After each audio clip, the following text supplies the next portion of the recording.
Twelfth class बेटा, आज हम 7th पार्ट चैप्टर का 2.3 पार्ट कर रहे हैं।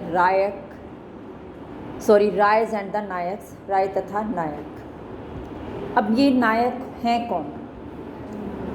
इससे कहा है साम्राज्य में शक्ति का प्रयोग करने वालों में सेना प्रमुख होती थी, मिलिट्री इज मेन, और जिनके पास सशस्त्र समर्थक होते थे वो एक्चुअल में कासल्स पर, किलों पर अपना जो है कंट्रोल रखते थे, या फोर्ट्स, किलों पर अपना नियंत्रण रखते थे।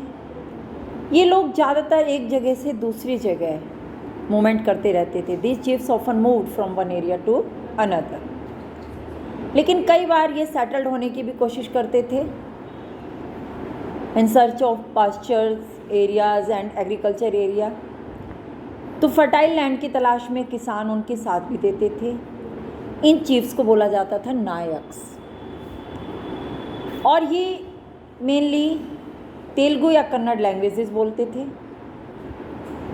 कई नायकों ने तो इन विजयनगर के किंग्स की अथॉरिटी के आगे अपने आप को झुकाया था, उसकी प्रभुसत्ता के आगे समर्पण किया था, लेकिन ज़्यादातर ये रिवोल्ट करते रहते थे, विद्रोह नायक।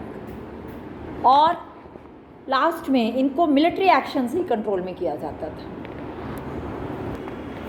अमर नायक सिस्टम विजयनगर एम्पायर की एक मेन पॉलिटिकल इन्वेंशन थी, या इनोवेशन हम कह सकते हैं। ऐसा शो होता है कि इस सिस्टम में के जो कई एस्पेक्ट्स हैं वो दिल्ली सल्तनत में जो एकता प्रणाली थी, एकता सिस्टम था, वहाँ से लिया गया है। अमर नायक सैनिक कमांडर थे। इन्हें राय द्वारा प्रशासन के लिए कुछ एरिया दिया जाता था। ये पीजेंट से, क्राफ्ट पर्सन से और ट्रेडर्स से टैक्स ले सकते थे, लैंड रेवेन्यू या अनदर टैक्सेस, और इस रेवेन्यू का कुछ पार्ट वो इंडिविजुअल यूज़ में, कुछ अपने हॉर्सेस, एलिफेंट्स के जो पूरा का पूरा ग्रुप है उसके लिए रख लेते थे। ये जो दल है कई बार विजयनगर शासकों को मिलिट्री पावर प्रोवाइड करने में हेल्पफुल होते थे, जिसकी वजह से इन्होंने पूरे सदर्न पेंसुला को अपने कंट्रोल में किया। रेवेन्यू का कुछ पार्ट टेम्पल्स और इरिगेशन फैसिलिटीज़ में भी खर्च किया जाता था।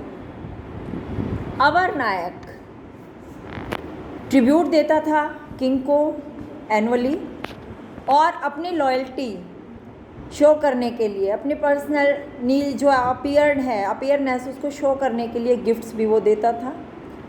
खुद आता था राजा, कभी कभी उन्हें एक जगह से दूसरी जगह ट्रांसफ़र भी कर देता था, और इस तरह वो उन पर अपना कंट्रोल शो करता था। लेकिन 17th सेंचुरी में इनमें से कई नायक्स ने अपने इंडिपेंडेंट स्टेट्स एस्टेब्लिश कर लिए, और इसी वजह से जो सेंट्रल पॉलिटिकल सिस्टम था वो डिस्ट्रॉय होना स्टार्ट हो गया, या कोलैप्स होना स्टार्ट हो गया।